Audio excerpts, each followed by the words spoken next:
네, 안녕하십니까. 제9회 부산 미래 정책 세미나 두 번째 세션을 시작하도록 하겠습니다. 두 번째 세션의 주제는 부산항의 혁신과 스마트 물류입니다. 토론을 시작하기 전에 먼저 참가해 주신 발표자, 토론자분을 소개하도록 하겠습니다. 먼저 최영님, 동아대학교 교수님 나오셨습니다. 반갑습니다. 다음은 이재원, 부산 테크노파크 해양물류산업센터장님 나오셨습니다. 반갑습니다. 다음은 임형구, PSA 현대부산 신항만 전무님 나오셨습니다. 다음은 김영석, 부산산업과학혁신원 사업추진본부장님 나오셨습니다.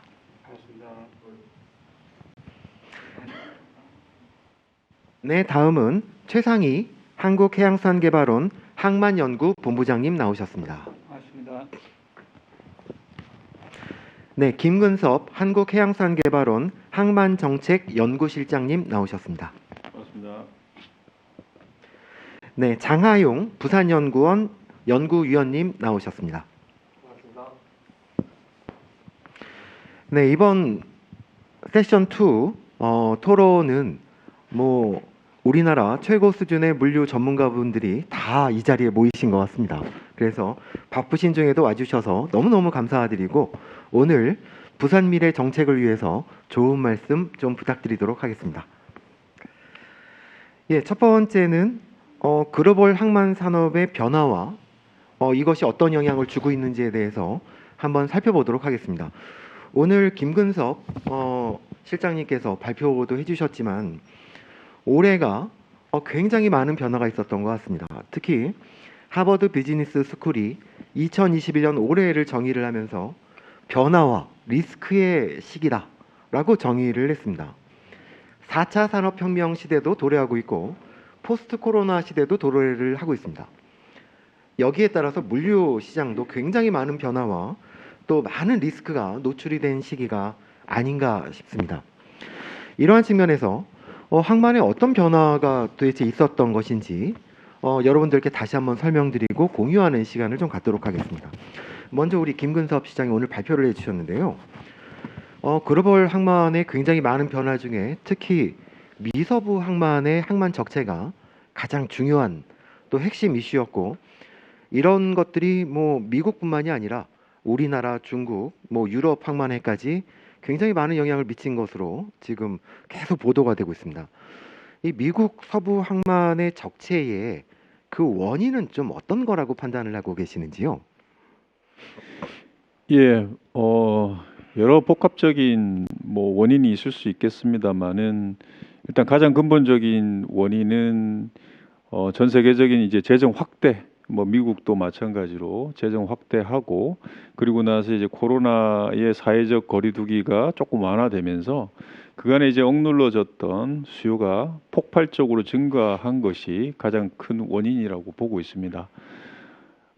왜냐하면 지금 다 아시는 것처럼 선박이 부족한 것도 아니고 실질적으로는 그리고 컨테이너가 부족한 것은 아닙니다. 그 회전율에 대한 문제인 것이고 최근에 이제 드루리에서 나온 보고서를 보면 코로나 팬데믹이 원래 가지고 있던 항만들의 능력을 한 17% 정도 감소시켰다라고 평가를 하고 있더라고요. 그래서 그런 수요의 증가가 가장 큰 원인이었고 두 번째 원인은 이런 것을 전혀 예상하지 못했다라는 것이 두 번째 원인인 것 같습니다. 사실은 예상하기 어려운 그런 상황이었고 그러다 보니까 그 수요의 변동성을 충분히 커버할 수 있을 정도의 여유 능력이 없었다라는 것이고 컨티전시 플랜 같은 것을 사실은 만들었다 하더라도 그런 여유에 대한 고려가 없었다면 아마 작동하기 어려운 그런 상황인 것으로 저는 이해를 하고 있습니다. 아, 네, 그렇습니다. 우리 최상희 본부장님께서는 좀 미서부 항만이나 또 여기에 연관돼서 계속해서 파생되고 있는 부산이나 다른 글로벌 항만들의 항만 적체 요즘 어떻게 보고 계시는지요? 그 원인과 내용에 대해서. 예, 일단 저희 KMI의 김근섭 정책 실장님이 먼저 말씀을 하셨듯이 이와 같은 원인도 있겠지만 이 글로벌 물류 공급망의 리스크는 아마 지금뿐만이 아니고 과거도 있어 왔고 앞으로도 쭉 나타날 거라고 생각을 합니다. 특히 이번 그 미 서한 서한 항만의 적체의 문제는 가장 결정적인 원인은 물론 이제 물동량 코로나19로 인한 물동량의 증가에도 그 원인이 있었겠지만 저는 약간 다른 시각에서 먼저 이 부분을 본다면 이 직접적인 그 항만 하역 노동자들의 감염과 그에 따른 미 정부의 그 보조 정책, 금융적 보조 정책이 이 원인을 촉발한 게 아닌가 생각합니다. 특히나 이 감염병으로 인한 그 항만 하역 근로자들의 그 감염으로 인한 그 종사 인력의 축소, 또 하나는 대대적인 그 미 정부의 금융 정책 지원으로 인한 그 항만과 내륙 간의 그 운송 트럭커들에 대한 재정 지원을 대대적으로 함으로써 이분들이 그 직장을 스스로가 그만두는 그런 사태로 인해서 물동량이 갑자기 이제 증가를 하게 됨으로써 결국에는 항만과 내륙 운송에 그 운송할 드라이버들이 모자라는 이런 현상이 발생을 하는 거죠.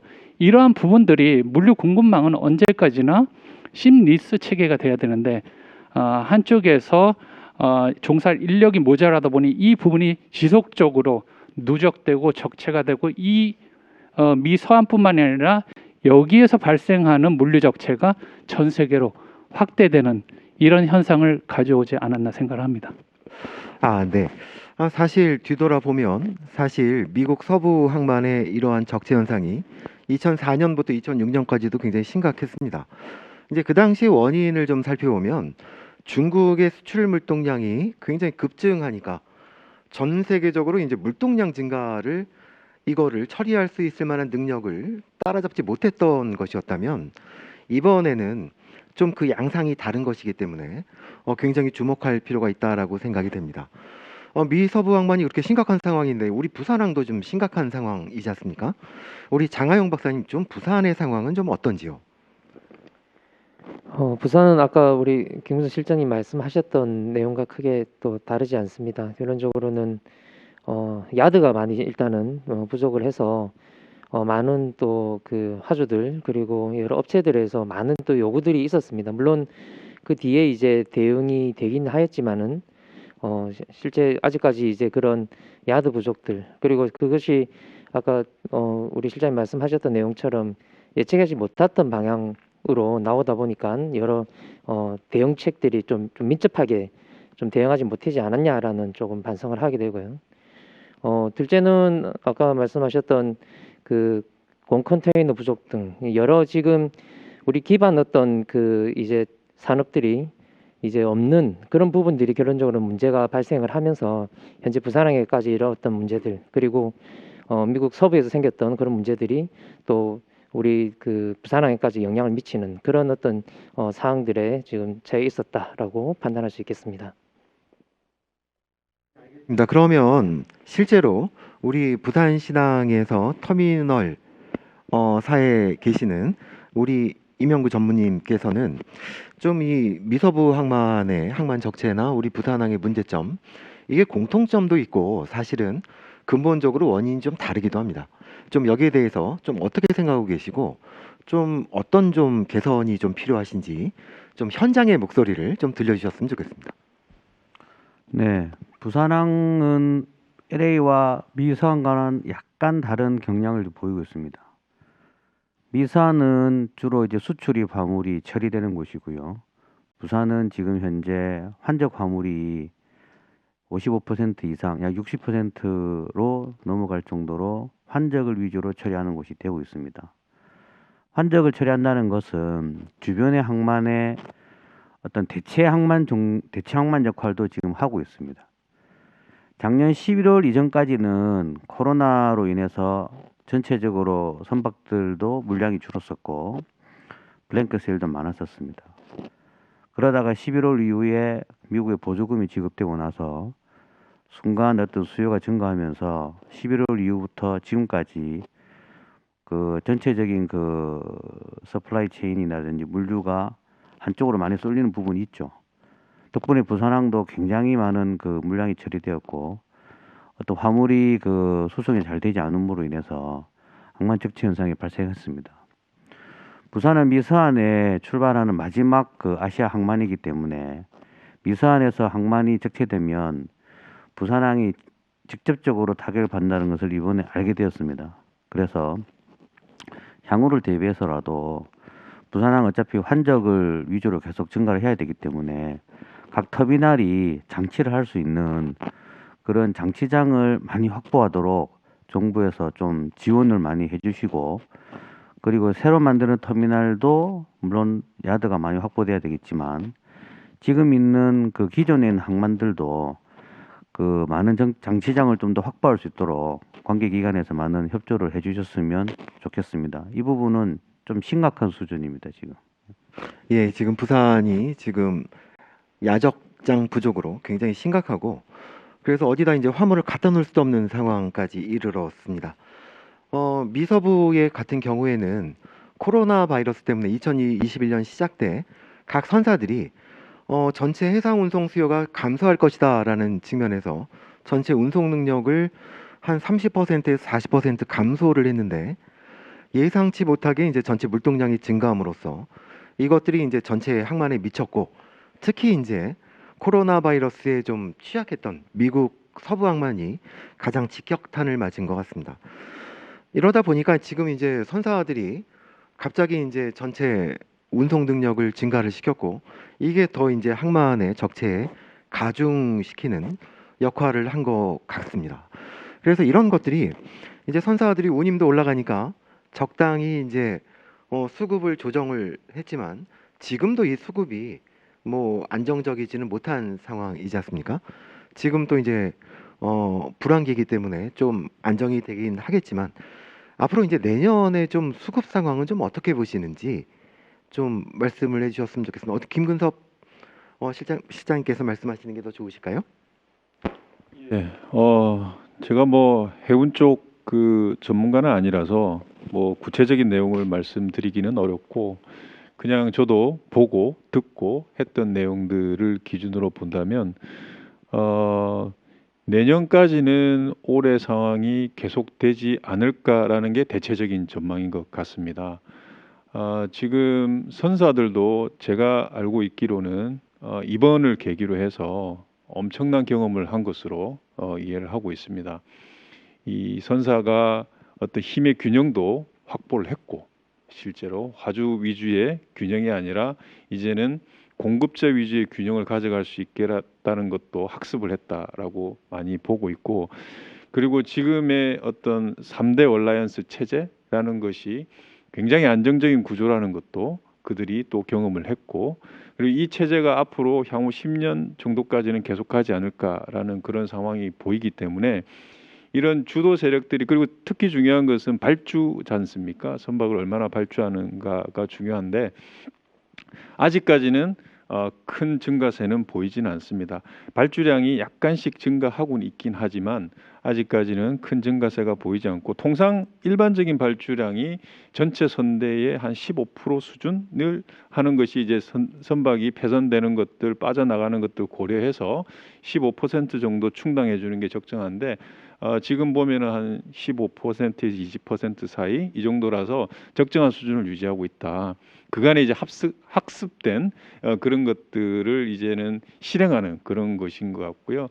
우리가 금융위기 때 2009년 그때 선사들 뒤에 발주한 것이 퍼센트가 60% 가까이 됩니다.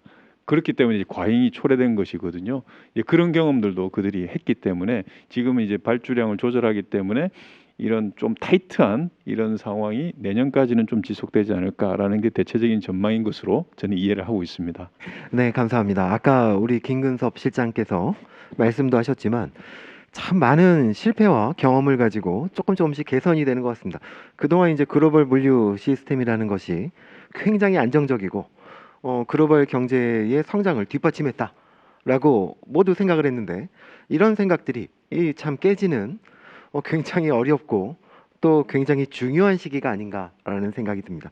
그럼 이러한 변화 속에서 우리나라 항만 개발은 도대체 어떻게 진행되고 있는지 그 전체적인 방향과 또 이러한 위기들을 좀 많이 고려를 하고 있는 것인지 우리 최상희 본부장님께서 한번 말씀을 해주시면 좋겠습니다. 네, 현재 뭐 아까 저희 그 KMI의 김근섭 항만정책실장께서 발표를 했듯이 일단 대내외 여건이 그렇게 만만치가 않습니다. 현재 그 공급망 리스크부터 시작해서 이제 제조 쪽의 리스크죠. 제조 쪽의 물류 공급망 리스크. 그 다음에 우리 실질적으로 운송 쪽에 또 물류 공급망 리스크, 또 하역 쪽의 공급망 리스크. 더군다나 여기에서 하나 덧붙여서 그 카보타지 중국의 우리 환적 화물을 대상으로 하는 카보타지 정책까지 포함을 한다면 우리 항만을 어떻게 개발하고 대응해야 될 것인가에 대해서 참 심각한 고민을 하지 않을 수가 없습니다. 결과적으로는 뭐 저희 그 해양산부에서 늘 진행하고 있는 전국 항만 기본 계획에 사전적 어떤 미래의 예측까지 포함을 해서 이런 리스크까지 반영을 해서 적절하게 개발 계획을 세우고 기민하게 대응을 해야 될 것으로 판단이 되고요. 특히나 향후에 개발될 진해 신항 같은 경우에는 그 누구보다도 더 혁신적이고 스마트한 항만 쪽에 개발을 선도를 해야 될 것으로 판단이 됩니다. 이렇게 함으로써 세계적인 우리 항만의 글로벌 선도 국가라는 이미지 홍보와 함께 실질적인 개발에 들어감으로써 모든 전 세계의 그 항만의 고객들로부터 우리 항만의 좀 인식을 달리하는 계기를 가지는 개발이 돼야 되지 않을까 이렇게 생각을 합니다. 그렇습니다.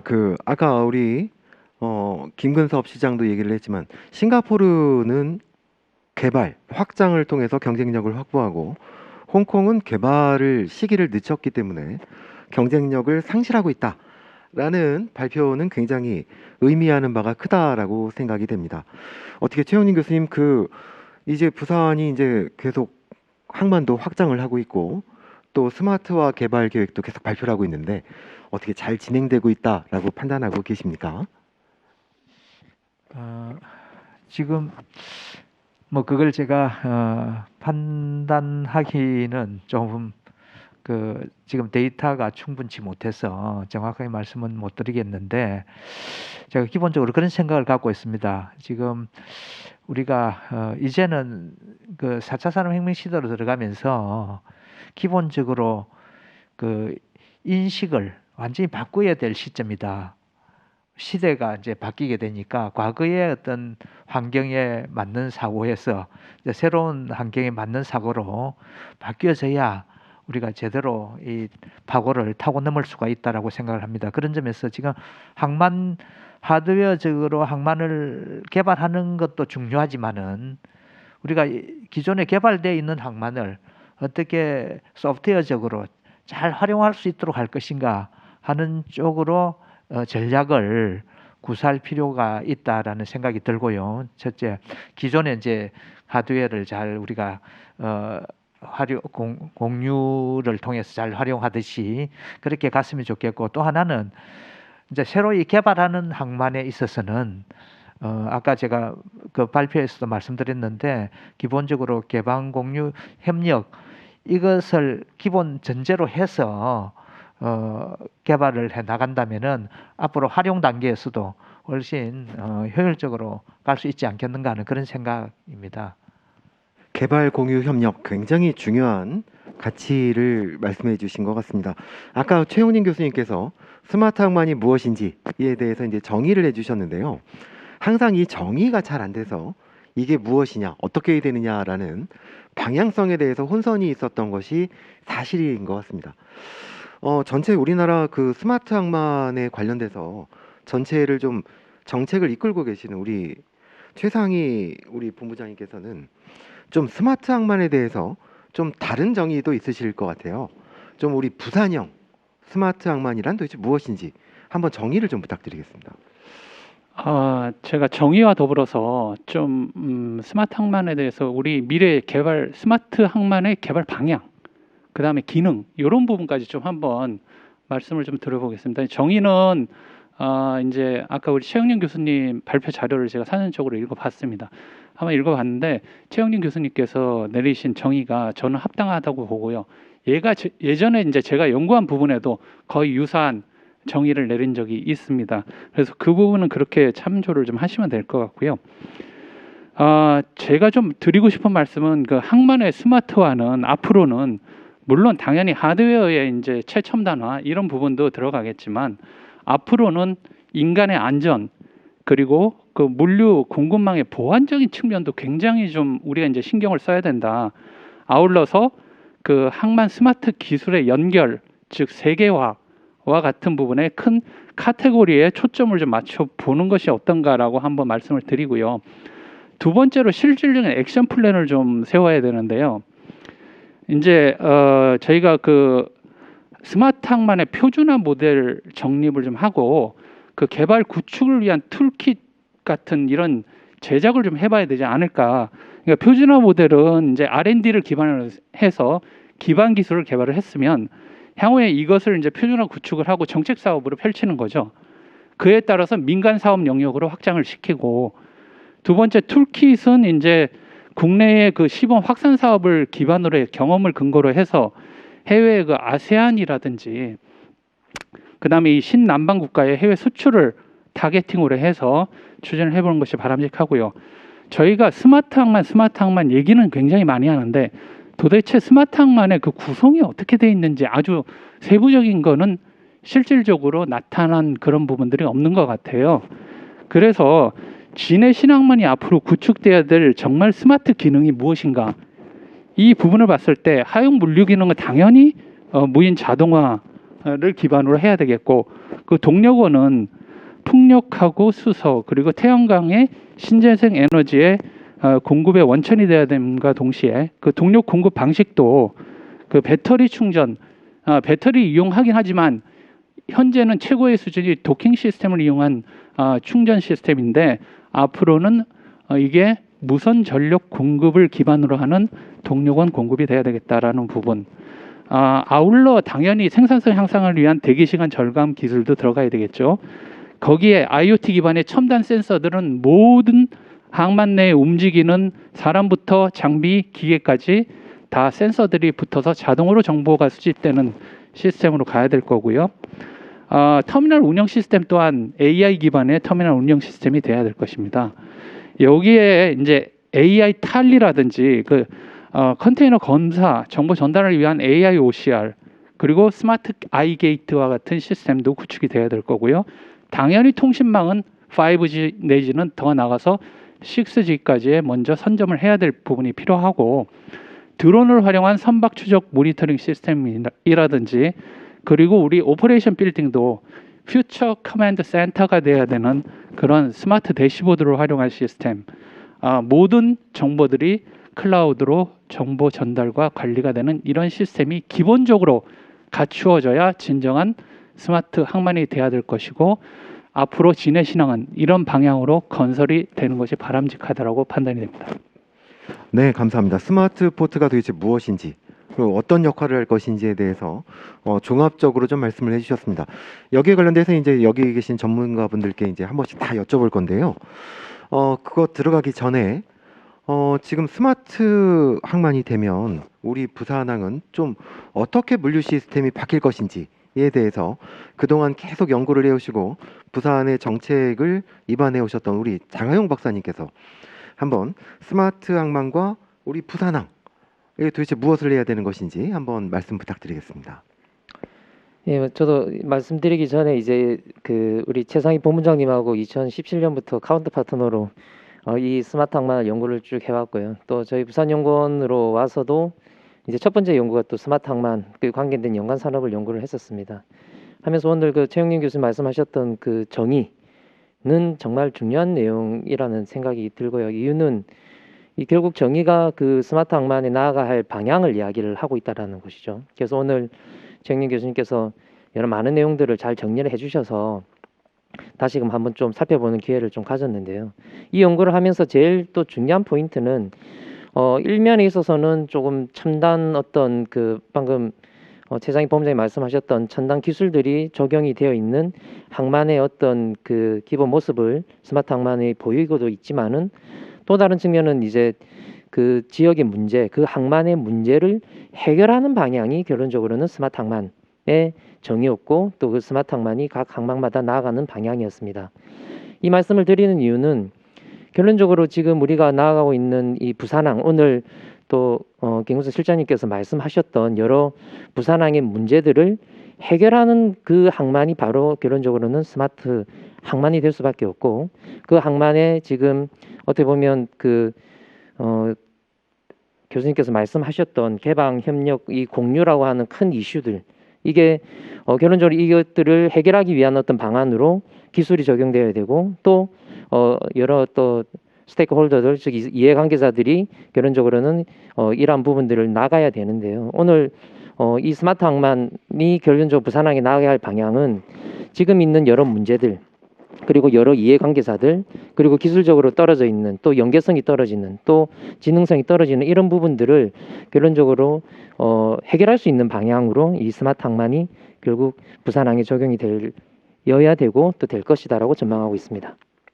네, 감사합니다. 사실 항만이라는 것이 기술 개발, 그다음에 뭐 인력에 관련된 육성 굉장히 중요한 것들이 많지만 사실 항만이라는 것은 글로벌 게이트지 않습니까? 그래서 우리만 기술을 개발한다고 해서 될 수 있는 문제도 아니고 사실은 전 세계에 있는 뭐 선사를 비롯해서 물류 기업들이 자연스럽게 들어와서 내가 하는 것과 똑같이 부산항을 이용할 수 있어야 된다라는 점에서 글로벌 표준이라는 것도 굉장히 중요하다라고 생각을 합니다. 그러다 보면 굉장히 할 게 많고 또 협력해야 될 것도 많고 또 최훈님 교수님 말씀하신 것처럼 오픈하고 공유해야 되는 것들이 굉장히 많은 것 같습니다. 이런 측면에서 부산의 그 R&D나 혁신 물류 산업들을 많이 주관하고 계시는 우리 그 김영석 본부장님, 그 우리 스마트 항만을 위해서 많은 연구가 진행되고 있는 걸로 알고 있습니다. 좀 어떤 연구가 진행되고 있고 앞으로의 방향은 좀 어떤지에 대해서 본부장님 좀 말씀 부탁드리겠습니다. 예, 지금 정부 과학기술 정책은 이제 큰 두 가지입니다. 디지털 뉴딜하고 그린 뉴딜 쪽인데 사실 이제 스마트 항만이라 하면 이제 디지털 뉴딜 쪽이죠, 사실. 그래서 이런 항만 쪽에 전통 산업이라 할 수 있는 항만 쪽에 이제 소위 말하는 4차 산업혁명 기술들 ICBM을 적용해 가지고 어떻게 스마트하게 만드느냐 이제 그런 부분입니다. 그래서 저희들도 몇 년 전부터 이러한 디지털화 그런 내용 중에 디지털 트윈 시스템이 있습니다. 그래서 이러한 스마트 항만의 그런 디지털 트윈 시스템의 체계를 구축해 보자고 저희들이 이제 기획을 시작했고 그 사업이 올해 시범 사업으로 1년 동안 진행되었습니다. 그래서 이 사업이 이제 성공적으로 평가되면 이제 내년에 이제 본 사업으로 진행될 건데 주관은 이제 항만공사가 지금 진행을 하고 있습니다. 그래서 그런 사업들도 있고 그리고 또 무엇보다 중요한 부분이 이제 항만이 이제 미세먼지로부터 이제 환경 부분에 이제 많은 질타를 받았었는데 지금은 이제 탄소 중립이 이제 화두가 되어 있는 거죠. 항만 쪽에서. 그래서 아마 항만 내에 있는 모빌리티들을 어떻게 하면 이제 탄소를 온실가스를 저감할 수 있는 그런 체계로 갈 것이냐. 그래서 아마 야드 트랙터 같은 경우를 이제 LNG 연료로 바꾼다든지 하는데 사실 LNG도 그렇게 친환경적이지는 못합니다. 일반 가솔린이나 비해서 이제 절반 정도 나온다는 거지 친환경적이지 않기 때문에 궁극적으로 이제 수소를 활용한 그런 연료를 그런 사용하는 모빌리티들이라든가 또는 제가 방금 이야기한 미세먼지 주범인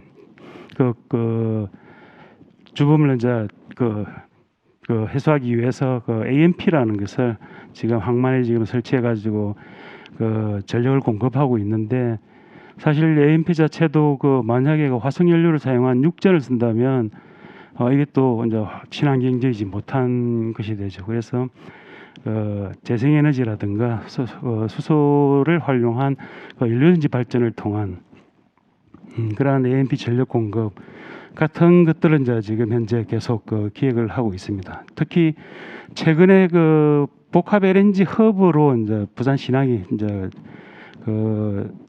추진되기 때문에 그래 되면 이제 이 LNG 벙커링이 되고 저장 탱크가 있고 LNG가 있으면 할 수 있는 게 수소를 생산할 수 있습니다.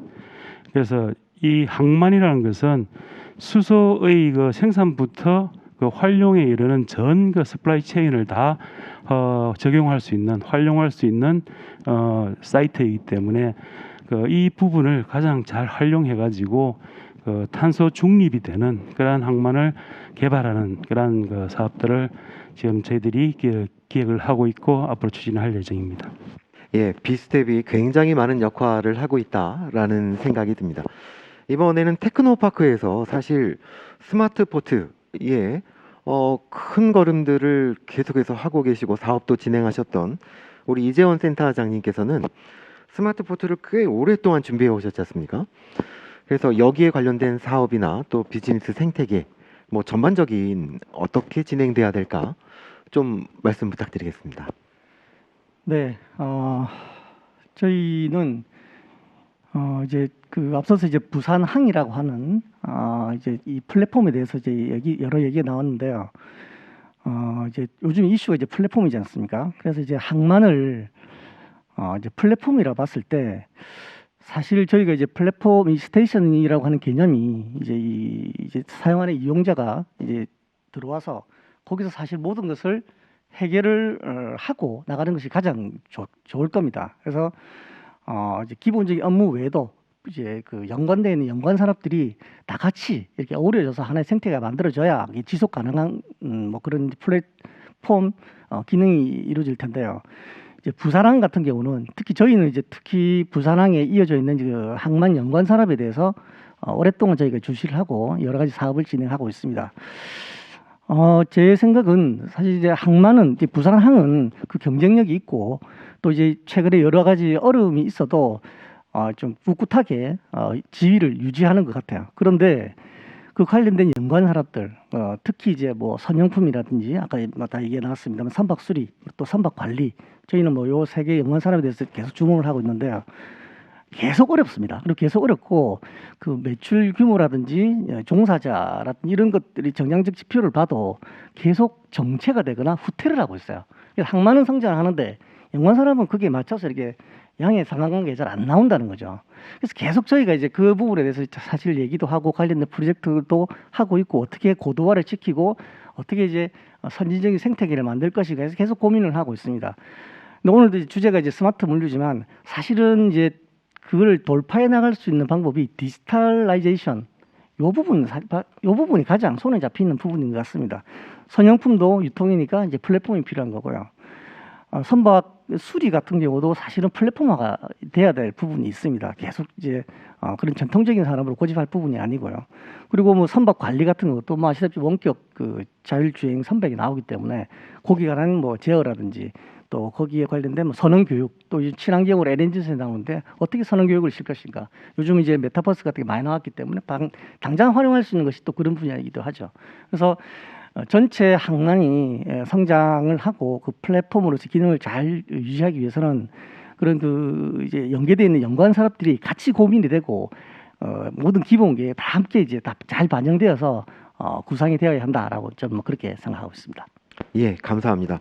이 부산이 스마트 시대를 우리 대한민국이 스마트 시대를 주도하고 있고 소프트 파워를 주도하고 있는데 우리 부산도 이 스마트 시대를 주도를 해야 된다라고 생각을 합니다. 우리 장하용 박사님, 우리 부산시는 도대체 우리 부산항의 스마트 포트와 스마트 물류와 좀 어떤 과제가 있고 또 무엇을 해야 된다라고 생각을 하시는지요? 이번 또 다른 세션에서 또 다룰 내용이시긴 하지만 우리 가덕도 신공항을 비롯해서 이제 트라이포트가 저희들의 가장 큰 이슈입니다. 결론적으로 이 트라이포트를 위한 중심축이 결론적으로는 우리 부산항 그리고 부산항의 스마트 항만화가 그것들을 이끌 것이라고 이제 보고 있고요. 지금 현재 이 부산항이 스마트화가 바쁜 이유도 기본적으로 이 스마트화가 빨리 이루어져야지만이 이후에 만들어질 항만이 공항이 이제 스마트 공항으로 되고 또 유라시아 철도를 비롯한 이 철도가 저희들이 지금 아직까지 많이 어떻게 보면 침체되어 있는 상태인데 이것들이 세 가지로 이어져서 이 지역과 또 국가의 어떤 새로운 경쟁력을 가져갈 수 있을 것이다. 그 중간에 어떻게 보면 우리 스마트 항만이 있는데 이제 문제는 이제 이 코로나 이후에 이제 우리 항만이 좀 더 어떤 민첩성이 더 요구가 되었다라고 판단이 들고 있습니다. 그래서 우리 부산시에서는 좀 더 이 항만이 좀 민첩성 있게 또 의사결정을 신속하게 하기 위해서 기존 우리 항만공사가 또 주 키 플레이어인데요. 항만공사가 잘하고 있지만은 좀 더 자율성을 가지고 또 민첩하게 좀 대응할 수 있는 방안이 없냐라는 고민을 가지고 부산시와 이제 경남도가 부경항만공사법이라는 지금 오늘 진해 신앙 이야기를 하셨는데요. 이런 다양한 어떤 거버넌스 체계들을 좀 더 자율성을 가지고 또 그런 어떤 변화들에 민첩하게 반응할 수 있는 그런 좀 항만공사가 더 필요하지 않냐. 그리고 이것들이 한 단계 더 나아가서 향후에 항만공사는 항만공사대로 또 공항은 또 공항공사대로 철도는 철도공사가 그렇게 한다면 이 트라이포트를 하기 힘듭니다. 그래서 어떤 새로운 어떤 그 지역의 트라이포트에 맞는 첨단 복합 물류 체계에 맞는 어떤 거버넌스 체계인 어떤 새로운 어떤 물류공사나 또는 항만공사든 이런 어떤 새로운 어떤 그 거버넌스 체계가 만들어져야지만이 이러한 어떤 스마트 항만을 비롯해서 지역에 진정한 원했던 그런 어떤 첨단 어떤 물류 플랫폼이 이곳에 만들어질 것이다라고 예측을 하고 지금 부산시에서는 추진 중에 있습니다. 예, 이것도 협력 공유가 정말 필요한 게 아닌가 싶습니다. 이런 측면에서 항상 저는 이제 부산항이 앞으로 가야 될 방향 중에 하나가 이제 싱가포르를 항상 이제 케이스 스터디를 하곤 하는데요. 참 싱가포르가 잘하고 있는 것 같습니다. 그런 측면에서 이제 우리 PSA 기반으로 우리 터미널사에 계시는 이명구 전무님께서는 그동안 이제 우리나라의 스마트 항만에 대해서 이제 많은 주장도 하셨고 또 개선도 필요하다라는 말씀들을 많이 해주셨는데요. 산업 관점에서 업체 관점에서 이 부산항의 스마트 항만화 그리고 앞으로의 미래 부산 이게 좀 어떤 게 필요한 것인지 좀 말씀 부탁드리겠습니다. 사실 그 항만의 스마트화는 어떻게 보면 이제 선박의 대형화, 매스 트랜스포테이션이 되면서 예전에 비해서 한 번에 처리해야 될 그 화물의 양이 급속도로 늘어남에 따라서 스마트화가 반드시 필요한 조건이 되었습니다. 크레인도 커지고 선박도 커지고 크레인도 커지고 그래서 그 큰 크레인을 사람이 이제 육안으로 작업하기가 힘든 어떤 환경이 되다 보니까 이게 이제 기계화가 되고 자동화가 되고 스마트화가 되고 이제 그런 식으로 이제 발전이 되고 있는데 싱가포르 같은 경우는 이제 도시개발과 연계가 돼서 사실 지금 이제 기존에 있는 그 항만을 이제 투아스라고 하는 그쪽으로 옮기면서 스마트 어떤 설계라든지 시설이 다 들어갑니다 지금. 그래서 아까 말씀하신 그 6,500만 TU를 하는 투아스 터미널이 올해 말에 이제 첫 번째 그 이제 단계가 오픈이 될 겁니다. 마찬가지로 이제 부산도 그 똑같이 이제 그 스마트 항만이 이제 진행이 되고 있죠. 근데 말씀하시는 것처럼 진해 항만의 어떤 스마트는 사실은 좀 멉니다. 빨라야 2030년 이후고 아마 서쪽 부두가 2025년 경에 좀 나올 것 같은데 그것만 가지고 부산이 스마트 항만이 됐다고 할 수는 없고요. 제가 볼 때는 지금 어차피 선박은 이미 대형화되어 있습니다. 그래서 부산 같은 경우는 사실 이번에 대단히 수혜를 많이 보고 있고요. 그리고 중국이나 어떤 인근 항만이 이제 처리 못하는 경우에 부산이 이제 대한 항만으로서 많이 들어왔고 올해 그 부분을 톡톡히 보고 있습니다. 그래서 지금 야드가 뭐 80%, 90% 이렇게 되면서도 외국의 배들이 지금 들어오는 것은 부산이 그만큼 필요하다는 것이죠. 그래서 제가 말씀드린 것은 스마트 항만은 미래의 뭐 진해 신항만 아니라 지금 있는 기존에 있는 신항에 있는 터미널들도 스마트화가 진행이 되어야 됩니다. 지금. 그러면 거기에 따른 장비의 어떤 그 개조, 그러면 시설 업그레이드 이런 부분들에 대해서는 정부가 일부 보조가 좀 해주셔야 되고요. 사실은 금액이 굉장히 크기 때문에.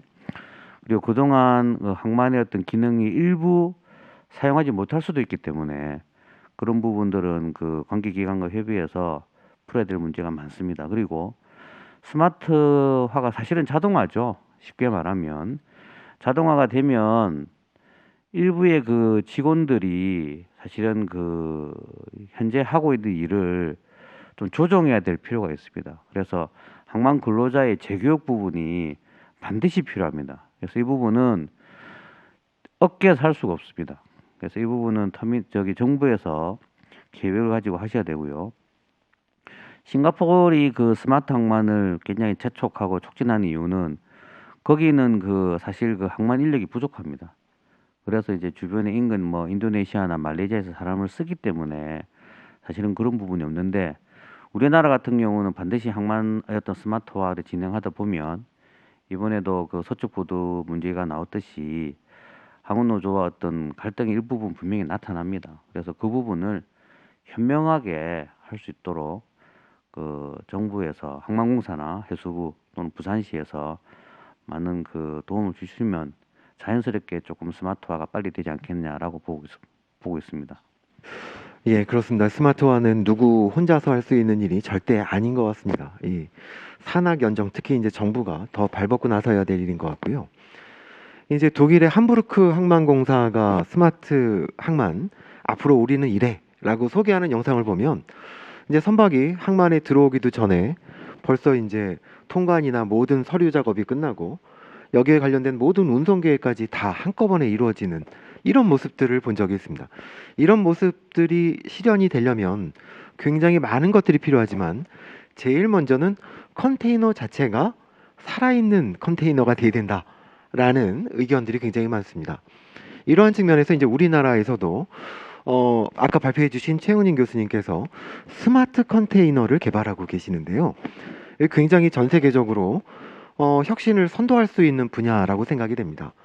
혹시 스마트 컨테이너는 무엇이고 또 어떤 영향을 줄 수 있는지 한번 좀 소개 부탁드리겠습니다. 예, 지금 일단 스마트 컨테이너 제가 말씀드리기 전에 지금 오늘 이제 주제가 불경 메가포트 스마트 물류 혁신인데 꼭 드리고 싶은 말씀이 있어요. 뭐냐면은 지금 그 부산 지금 신항의 가장 큰 문제 중에 하나가 운영사들이 막 쪼개져 있는 거 아닙니까, 그죠? 그래서 그러다 보니까 아까 김근섭 실장님 발표에서도 문제점으로 지적되던 타부도 한적이 많아질 수밖에 없는 것이고, 자 만약에 이 운영사 쪼개져 있는 것들이 하나의 운영사가 다 관리를 한다면은 얼마나 효율적으로 하겠습니까? 지금 쪼개져 있기 때문에 굉장히 비효율적으로 운영되고 있는 거거든요. 예, 그렇다고 해서 우리가 그걸 지금 합치자는 이야기는 아닙니다. 아니고요. 지금 4차 산업혁명 시대에 아까 시대 정신을 제가 말씀을 드렸는데 그것은 서로 협력을 해서 하나의 운영사가 운영하는 것처럼 좀 운영이 되도록 했으면 좋겠다. 충분히 그렇게 할 수 있는 기술적 지원은 충분히 가능한 것이거든요. 그래서 이제 그걸 좀 제가 강력하게 좀 주장하고 싶은 거고, 그렇게 함으로써 각 운영사들이 어떤 도움을 받을 수 있는지, 기업이라고 하면은 자기한테 도움이 되는 것 같으면은 이익이 되면은 다 하게 돼 있습니다. 그래서 그런 걸 우리가 좀 더 논리적으로 설득력 있게 앞으로 잘 설득시키면서 그 해나가야 되는 곳이 바로 지금 이제 부산항만공사라든지 정부 기관들이 사실은 이제는 좀 더 우리가 그 좀 더 분석적으로 잘 정리를 해서 설득시켜 나가는 그런 게 꼭 필요하다. 지금 불경 메가시티도 마찬가지거든요. 지금 진해항하고 또 부산항하고 이렇게 되는데 이것도 사실은 서로 기본적으로 지자체 간에 협력할 수 있는 기본 마인드를 가지고 접근해 간다면 훨씬 서로에게 도움이 되는 그런 쪽으로 갈 수 있다라는 생각이 듭니다. 그래서 오늘 이 자리가 좀 앞으로 우리 그 항만과 관련해서 아까 연간 산업도 마찬가지고요. 다 서로 협력해야 될 부분들이고 서로 우리나라 그 지금 항만 연간 산업 중에서 선용무 업체라든지 굉장히 영세하거든요. 그래서 개별 영세한 업체들이 계속 활동하다 보니까 크게 갈 수가 없는 겁니다. 싱가포르 같은 데는 굉장히 큽니다. 업체들이, 선정품 공급 업체들이. 그렇다면 우리가 이 영세한 업체들끼리 서로 협력해서 하나의 뭐 조합을 이루든지 이렇게 해서 바게닝 파워도 키워나가고 그렇게 가야 된다는, 저는 이제 그런 말씀을 꼭 드리고 싶어요. 그래서 지금은 우리가 불경도 마찬가지로 서로 하나의 가버넌스처럼 한다면 훨씬 효율적으로 갈 수 있는 여지들이 많다. 지금 스마트 시대에 우리가 그렇게 가야 된다는 거 꼭 말씀드리고 싶고요. 그다음에 스마트 컨테이너 관련해서 기회를 주셨는데 지금 사실 글로벌 해운 물류의 큰 3대 요소가 우리가 항만과 그다음에 선박 그리고 하나가 컨테이너입니다. 그래서 지금 그래도 우리 해양수산부에서 그동안 자율 운항 선박이라든지 스마트 선박 쪽 기술 개발 계속 해오고 있었고, 스마트 포트에 대해서도 굉장히 비중 있게 준비해오고 있다가 마지막으로 스마트 컨테이너를 기술 개발해보자 해서 지금 저희가 이제 지난 4월 달부터 해양수산부 지원으로 지금 그 4년간 개발하게 되어 있습니다. 그래서 스마트 컨테이너라고 하는 것은 뭐 잘 아시다시피 지금 결국 한마디로 이야기하면은 컨테이너에 IoT 장비 이렇게 부착해서 그 컨테이너 내에 있는 화물이 어떤 상태로 운송되고 있는지, 또 그 컨테이너가 지금 언제 어디로 가고 있는 건지 그런 것들을 우리 사무실에서도 실시간으로 모니터링할 수 있도록 해주는 그런 컨테이너입니다.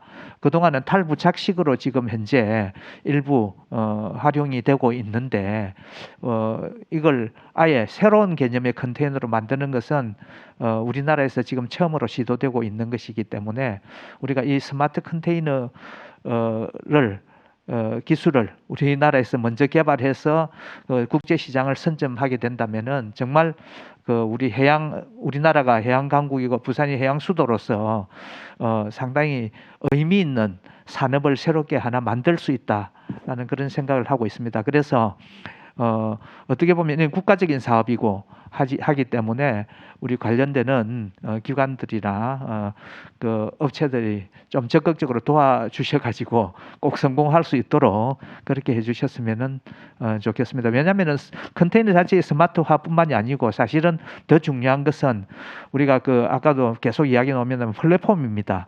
이거로부터 다량의 의미 있는 데이터들을 우리가 수집해서 어떻게 좋은 정보로 만들고 지식으로 만들어서 또 현실 세계에서 좀 더 생산성도 올리고 이렇게 갈 수 있기 때문에 그 소프트웨어적인 부분이 또 더 큰 의미를 지니고, 한 걸음 더 나아가서 앞으로 데이터 거버넌스 문제까지 나옵니다.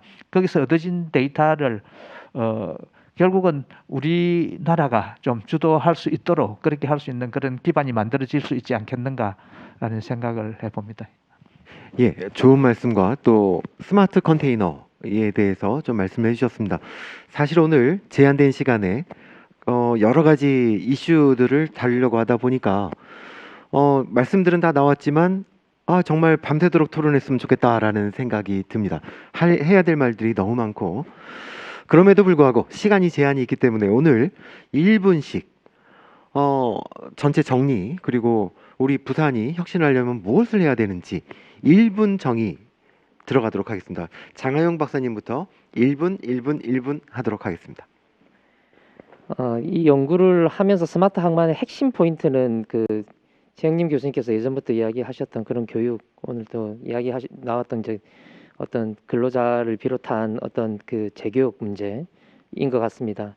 실제 이 연구를 하면서 이제 우리 또 선진 사례를 많이 드는 것이 이제 네덜란드 사례인데요. 이 네덜란드에서는 From Cradle to Quay라는 어떤 모토를 가지고 아주 어린아이부터 시작해서 초, 중, 고등학교, 대학교생들, 대학원 과정, 그리고 기존 있던 어떤 근로자들의 어떤 과정까지 일관 어떤 교육 체계들을 가지고 이 스마트 항만을 비롯한 오늘의 주제인 바로 스마트 물류에 어떻게 보면 첨단 인력들, 또 관심 있는 인력들이 갈 수 있도록 이렇게 어떤 체계들이 만들어져 있습니다. 그런데 부산의 사례만 보더라 하더라도 어떻게 보면 항만 또 스마트 항만 또 스마트 물류에 대해서 이만큼 어떤 관심이 있던 시절이 이제 왔는데 이 기회에 어떻게 보면 그런 그 교육 체계들을 또 새롭게 한번 좀 정비를 해야 될 것 같고 또 이런 체계들에 있어서 바로 이 것들이 바로 스마트 물류, 스마트 항만의 어떤 핵심 성공 포인트라는 좀 생각들이 많이 예전부터 들었습니다. 그래서 오늘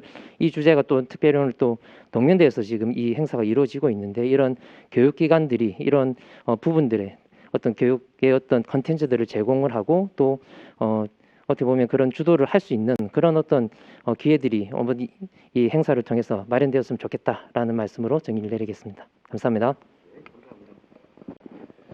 예, 저는 뭐 오늘 제가 발표했던 거 하고 좀 들었던 내용들을 한 3가지 정도로 좀 강조해서 말씀드리고 싶습니다. 대한민국의 또 다른 미래는 뭐 제 개인적인 생각이지만 부울경 메가시티에 있다고 보고 있습니다. 그리고 그 메가시티의 성장축은 단연 부산항일 것입니다. 그리고 이제 부산항의 미래 동력은 진해신항의 개발이라고 저는 생각을 하고 있습니다. 그래서 진해신항은 어떤 수요와 관련된 기반이 아니라 우리가 미래 전략에 기반해서 꼭 나가야 될 사안이다라는 생각을 말씀드리고 싶고요. 두 번째, 스마트와 관련해서 뭐 여러 가지 좋은 말씀을 많이 해 주셨는데 저는 그런 것과 더불어서 결국은 스마트도 사람이 하는 것이거든요. 할 수 있는 사람들을 많이 양성해야 되는 부분이 꼭 있어야 될 것이고, 그리고 처음은 정부가 끌어갈 수 있지만 끝까지 정부가 끌어갈 수는 없거든요. 결국은 끝까지 가는 것은 기업이라는 생각이 듭니다. 그럼 관련된 기업들, 큰 기업이든 창업 기업이든 그 기업들이 사실은 이 부울경 지역에서 바글바글 이렇게 이루어져야지만 다양한 기술들, 저는 이제 기술의 한계는 뭐 생각하지는 않습니다. 기술은 얼마든지 발전하고 어떤 기술이든지 다 적용할 수 있다고 생각이 들거든요. 그런 기업 그리고 인력 이 부분에 진정 집중을 해야지만 스마트로 갈 수 있다라는 생각이 듭니다. 대표적으로 PSA, 우리 임 전무님 나와 계시지만 PSA는 터미널 운영사임에도 불구하고 상당한 인력 구조 변화가 있었습니다.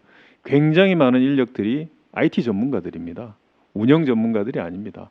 그런 인력들로 전환이 되고 우리의 항만들도 가야 되고 그런 가기 위해서는 인력의 양성이 그 무엇보다도 굉장히 중요하다라는 말씀을 꼭 드리고 싶어서 말씀드렸습니다.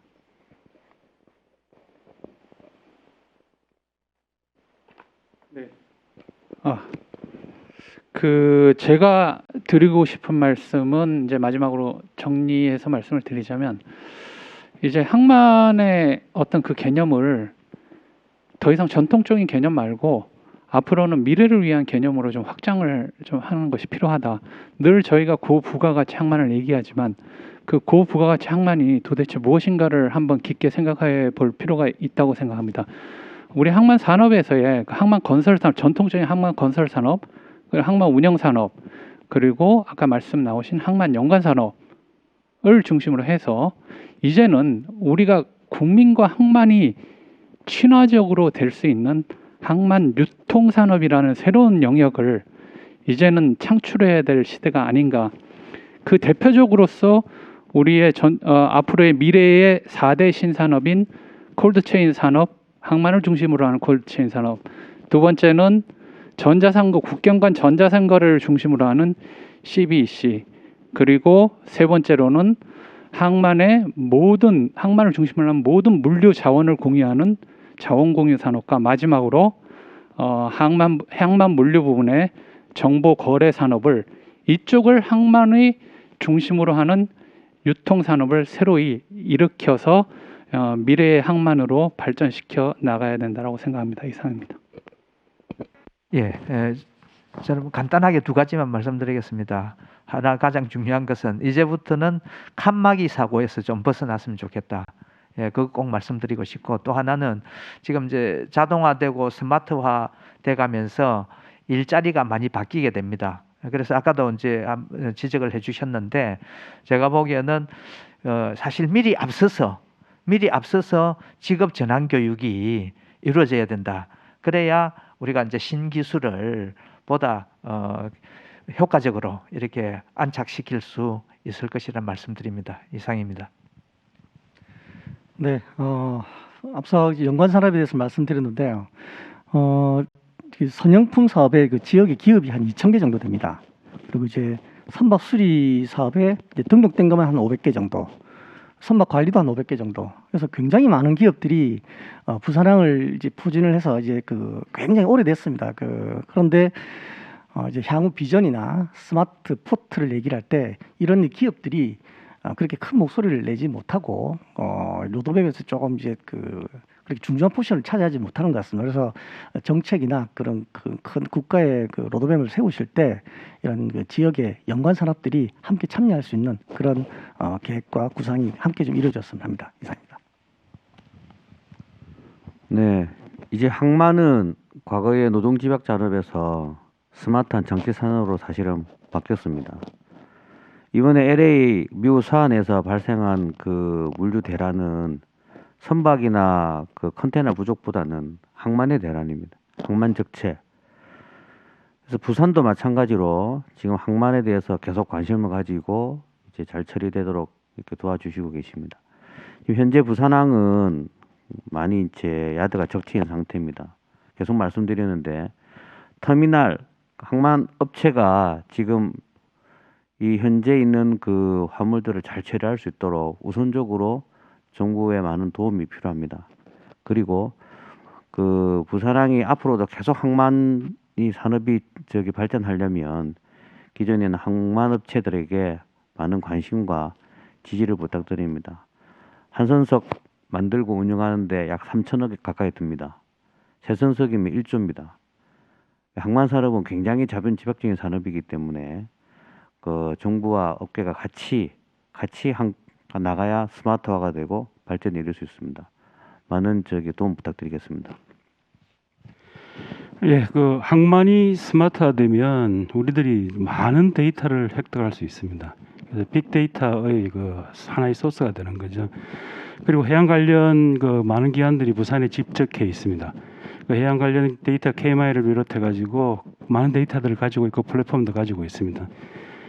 여기에 그 항만의 데이터를 합치고 그다음에 그 해상뿐만 아니라 해저에 있는 데이터까지도 합쳐가지고 진짜 빅데이터를 구성하고 그것을 활용하는 새로운 비즈니스 영역을 창출할 수 있을 거라 생각합니다. 그에 대한 방안 연구를 저희들이 시작했습니다. 그래서 그 부분을 기획하는 데 많은 도움을 주셨으면 하고, 그 다음에 이제 탄소 중립하고 이게 그 디지털 전환, 이게 이제 스마트 항만의 그 구성 요소 중에 하나인데, 이것을 하기 위해서는 사실은 이제 항만 자체가 에너지 자립이 되어야 됩니다.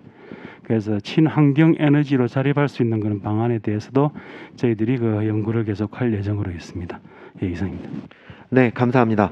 제9회 부산 미래정책 세미나 제2세션 항만 분야에 대해서 토론을 마쳤습니다. 이번 토론은 아까 말씀드린 것처럼 굉장히 할 말이 많아서 밤새도록 토론해도 모자랄 것 같습니다. 오늘 내용을 좀 정리를 하자면, 부울경 메가시티는 부산을 포함해서 부산 신항의 확장 그리고 가덕신공항의 개발에 따라서 다시 없는 기회를 맞이를 했습니다. 혁신과 그리고 변화, 이게 필요한 시기라고 생각이 됩니다. 그런데 여기에는 또 굉장히 많은 숙제가 있습니다. 기술 개발을 통해서 우리가 스마트화 됐다라고만 얘기할 것이 아니라 이 산업들이 어떻게 변화할 것인지, 이거를 미리 그림을 그리고 산업들이 대처할 수 있도록 준비할 수 있는 시간을 줘야 되고, 이 사이에서 뒤로 빠지는, 또 쇠퇴하는 산업이 없도록 하는 것이 중요한 것 같습니다. 그래서 계속 말씀하셨던 산업, 항만 연관 산업 같은 이런 산업들이 더 발전될 수 있도록 함께 힘을 모으는 것이 중요하다라고 생각이 들고요. 그 다음에 모든 분들이 말씀하셨던 것처럼 가장 중요한 것은 결국 사람입니다. 그렇기 때문에 이러한 미래를 보고 미래 전문 인력을 육성하는 것이 우리 부산이 앞으로 미래로 빠르게 나갈 수 있는 가장 중요한 방안이 아닌가 라고 생각이 됩니다. 오늘 참석해 주신 우리 국내 최고 수준의 전문가분들께 다시 한번 감사드리고요. 그리고 오늘 유튜브를 또 같이 참여해 주시는 여러분께도 감사드립니다. 오늘 세미나뿐만이 아니라 저희 사업단에서 앞으로 더 자주 이런 기회를 가지고 분야별로 한번 세미나를 마련해서 찾아뵙도록 하겠습니다. 참여해 주신 모든 분들께 감사드리고 이 세션 여기서 마치도록 하겠습니다. 감사합니다.